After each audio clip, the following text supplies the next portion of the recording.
All right, guys, let's get started. What we're going to do today, obviously, is a Socratic seminar. And let's go over a couple of the things that we need to talk about first. Number one, would you get out, please, your homework article? And the article, if you want to get out the article we did in class, you can. But I'd like you to get out your brain on fiction and your think note sheet. You'll be using that today in the Socratic seminar. If you could take everything else off your desks except for your folder and that article, that would be great. Yeah, well, you can leave your whole folder there. Okay, because we'll be talking about the rubric again, too, before we actually start the seminar. All right, so as you guys did this homework, did you find, what were you looking to do? Let's talk about what we did the other day on the board. What did we do when we annotated? Go ahead, Brandon. Deeper into the story. Okay, you looked deeper into it. And how did you do that? We underlined and asked questions. You underlined and asked questions. Delaney? We had to analyze certain parts of the article. You had to analyze certain parts of the article. How did you do that? Looking deeper into them, I guess. I mean, certain words. Looking at word choice. Okay, good, Andy? A lot of times we underlined things that we didn't understand and kind of made sense of it and put it into our own words so that way we ourselves could understand what we were reading. Excellent. You could take something you didn't understand and you could put it into your own words so that then you could understand what it is and make sense of it. Anybody else? Good. So we had a conversation with the author. Remember, we talked about that. This was your chance to kind of interact with the author. And so we're going to watch a short video, and you're going to have a visual think note sheet, and you're going to respond. We're going to take a few minutes. You're going to respond to this video, and then I'm actually going to have you partner up, and it's perfect, and you're going to discuss your, all the way around the room. You're in twos, which is great. You're going to partner up after I give you a few minutes to independently look at the video and respond to some of the questions on the think note sheet. You're going to have a chance to bounce your ideas off your partner. And because we're going to include that video with the article you did in the Socratic discussion today, okay? And then you'll get your questions. We'll prepare for the Socratic questions just like we always do, and then we'll be coming to the center. There'll be 5 people in the center each time, and so we will put the empty chair. And as you all know, you're welcome to use the empty chair, but we'll go over that again when we go over the rubric, okay? All right, so you ready for the video?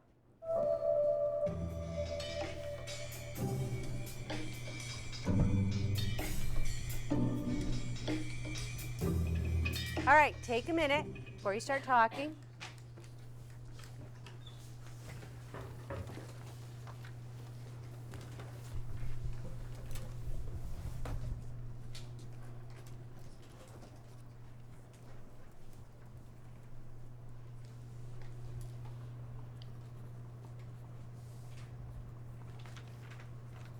Take a minute, please, and finish up your idea and your thought. And then I will ask you to turn to your partner when they finish writing and share out your ideas, your reactions, what you thought, and what you thought the author's message was in the reflection. And then we're going to come back together and I'll give you the 4 questions that we'll be doing for the Socratic seminar.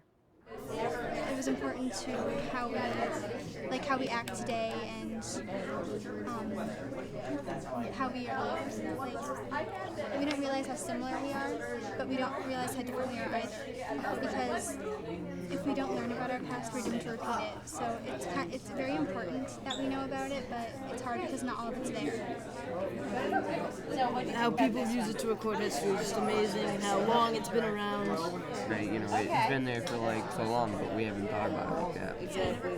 That video really made me think. Yeah. It was very inspirational. I had a lot of detail too. Yes. Is there spiritual? Yeah, spiritual. It's kind of hard to define literature.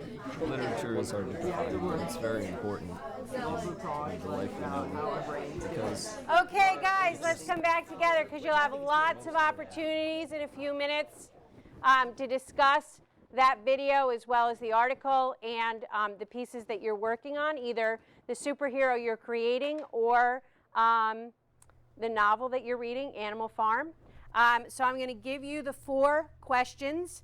And before we start the Socratic seminar, I would like to go over what we did the other day in terms of the rubric and the reminder of what it was that you thought was important. In all the classes, you talked about what active listening looks, sounds, and feels like, the things that are important, that you're quiet when others are talking, that your volume is loud and clear, that you let people finish one person at a time, that the atmosphere is safe and confident. Sometimes it can be a little tense, especially when Ms. McDonald lets a quiet time go on as you guys look to fill it in. You're making eye contact with each other, you talked about, that you respect each other, you express your viewpoints respectfully, that you're talking student to student. Remember, you're not having this conversation with me, you're having it with each other. And the things that you thought were very important were the communication of ideas, the active listening, and your preparation, okay? So as we go through this, remember that we added to your final rubric, which I'll have you get out before we do the seminar. We added to your final rubric the participation grade, and these ideas came from the board and what you actually contributed.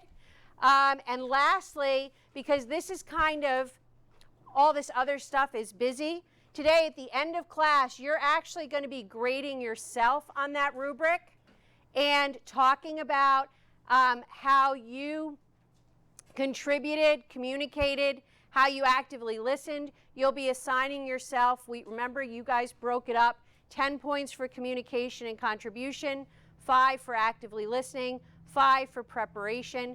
Those were some of the points that you felt were important to be included there to get the maximum number of points. So you'll be filling this out. It's the same information that's on the other rubric. It's just a little bit more clearly presented so that you don't get lost in all the other stuff, okay? Any questions on that? All right. So let me give you your questions. You can use your article. You can use the visual think notes you just did. You are working independently at this point. If you have a question, I will certainly be around to help clarify.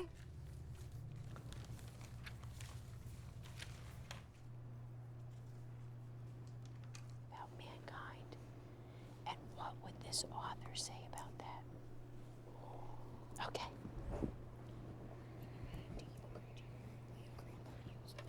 Yeah, do you agree with the video and with this author's opinion about her view on literature? Okay. Yeah, I'm sorry. When it says what you're working on. Are you doing the superhero project?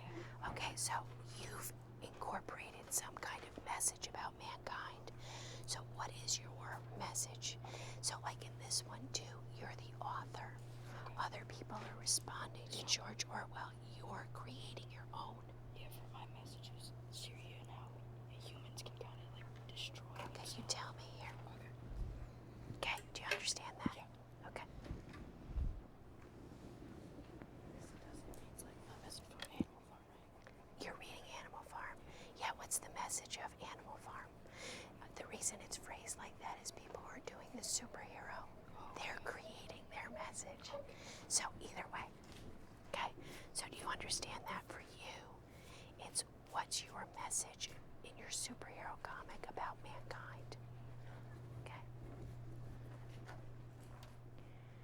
That's a great question, people. On number 2, where it says, let me just clarify, where it says, what is your work's message? Some of you are creating superheroes, so you are the author and you are creating the message about mankind or the human condition. And so you're going to be talking about that. People who are reading Animal Farm are going to be talking about George Orwell's message about mankind or the human condition. Okay? So you're kind of approaching that from 2 different points of view.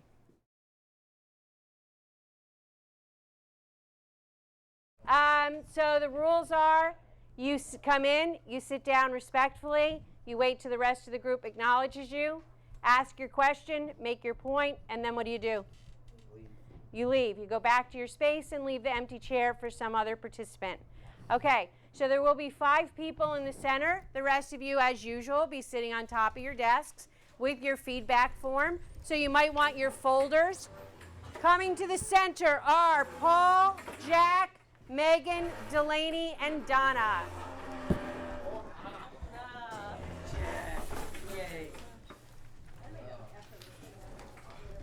Okay, Gavin, would you take one and pass it down? So what are the things that we need to remember to do when we're in the middle? Speak clearly. Olivia. Speak clearly and voice your opinions clearly. What else? Jack. Eye contact. Eye contact. Brandon. Be respectful to the people that are talking. What else? Donna? Stay on topic. Delaney? Support each other. Listen to others. Listen to others. Excellent. All right, all great things, okay? If you find that someone is not actively participating, what can you do? Ask them a question. Invite them into the conversation, okay? Are we ready? For our first group, everybody have their feedback sheet. What do I expect from the outside? Andy. Silence. What else? Paying attention. Not goofing off. Respect. Respect to the people in the center. All right, so people in the center, your topic is both the video that we watched, Importance of Literature, and the article that you read, Your Brain on Fiction, express views about literature. What is their contribution to the essential questions that we asked, which were, why do we read and write? Do you agree with them? And explain, support with details. All right, outside, are you ready? You're frozen. Inside, discuss. All right. In Your Brain on Fiction, it sort of shows the scientific side of it. With it explains the neuroscience that goes with like reading literature, and how certain words stimulate certain parts of your brain. And that when you take like a CAT scan and like certain scans of your brain, you can see certain parts of your brain that might show certain feelings and such when you're reading certain passages. I thought that was cool how you can do that now. Technology's awesome. But the video, The Importance of Literature and Brain on Fiction, expresses views of literature. What do you guys think, what did you think they contributed to why we read and write? It kind of contributed, like, during the videos, how, like, instead of, like, saying something or someone talking in the background, they actually, like, it was typed onto the screen. Yeah. So you're not listening to someone, you're reading. It emphasized the point, even more. I wasn't thinking about that. Yeah. That's really interesting. Megan? And it also, in the video, it showed how in different parts of history they used literature as their way to, report on. Yeah, because they didn't have technology back then. They couldn't just text a message to someone. Hey, Jack, I'm robbing a store now. Right. Yeah, but right. Okay. But yeah, they used literature to write down things, so now we can look back in the past and see how we have evolved as people from 1700s to the 1900s to 2000s. Right. Yeah, And so we I can just see how we evolved. Yeah. I also think that, books and literature, you can use your imagination more and imagine what the characters are doing, where with movies, they show you what the character looks like, and so that kind of puts an image that's not your own into your brain. That's why books are always better than the movies, because you have your own picture of what's going on. then they change it, and you're like, oh no, that's not cool. No, it's Right. boring now. In the video, there was the part where it flashed the words, and then it asked you to visualize blue, and I thought that sort of it sort of showed more individuality in reading, like where like just what you were talking about, how you can visualize it yourself when you're reading a book, whereas in a movie it's shown for you. They didn't show us the color blue. They asked you to visualize it yourself, so it's just like reading a book. Like I thought of snow, like tinted blue snow, and I highly doubt, nobody else probably thought of tinted blue snow. No. Yeah, but the cool thing is, I noticed your brain on fiction and the importance of literature both talked about how our brains visualize things, how they see it, how they feel it, and just moving it from like how you read things or see something, and then it moves it to your other nerve systems, like feeling, tasting, hearing, any of that. Like, it's so cool how our body can do that. Like, if we think about, I'm just gonna throw this out here, noodles, and you can just like taste them in your mouth or something. Right. It's like just the it's smell really interesting lavender. how our brain works like that. Right, and it's like we don't really even realize it, because when we're reading a book, it's like, for me, it's sort of like watching a movie, but Inside your it's head. your like own. It's like a little world that you can go into. Right. Yeah, like how you picture the characters is all your own. Right. Do you guys agree with the importance of literature and the your brain on fiction? Yes. Do you agree I with their agree views? with both of their messages, and that literature is very important, and it's sort of it's important to life and humanity and how. Yeah, well, no, that's right. It's definitely like that. Right. And it sort of explains. It gives us a deeper look into humanity and how certain people picture. Yeah. I agree with what Jack said about how movies are always like a downfall to the books, because the books have more detail and it doesn't go in far in depth as the movie should be going, because like in that Phoebe and whatever that thing was, that guy, they found him in the thing, but then they didn't say they had those candy wrappers with them for. And that was like a really Probably a main. dig in, is yeah. that and that had like a really like emotional thing. How they loved having the candies, and they kind of died with eating them, and Yeah. that kind of made me tear up there. I know exactly And- what you're talking about. This could go on, I would bet, for the rest of class. But I want to get to the other three questions. So, feedback from the inside, you're frozen. Feedback from the outside, Jacob. Jack was kind of excited when he first got up here, and Donna was trying to talk, and Jack was like, boom, boom, boom. He was acting like he wanted to say it, and he wasn't going to let anybody else say it. Okay. And all he had to do was just calm down. I realized how at the end they kind of drifted off the subject a tiny bit. Drifted off topic a little bit. Okay. What else? Feedback, I Andy? liked how they kind of hit the idea of how a word can mean the same thing as another word, but changing that word can mean the difference in stimulating your brain and finding a different meaning to it. That was very interesting. Good point. Olivia? I think they did a really good job building off each other, and they had great ideas. Good job building off each other. Chris, what about you? Thought they communicated well together. They communicated well together. Riley? Eye contact, they had good eye contact. They had great eye contact with one another. All right. Anybody else have something to contribute from the outside? All right. We're going to switch places. This group is discussing what universal truth, and we talked about that. Oh, Paul, do you need one? Sorry. What universal truth does your work reveal about mankind? So it might be your superhero project that you're writing, could be Animal Farm, or the human condition, which we talked about a lot in class the other day and over the past couple of weeks. So you need to support with some evidence. Are you ready? Outside freeze, inside go.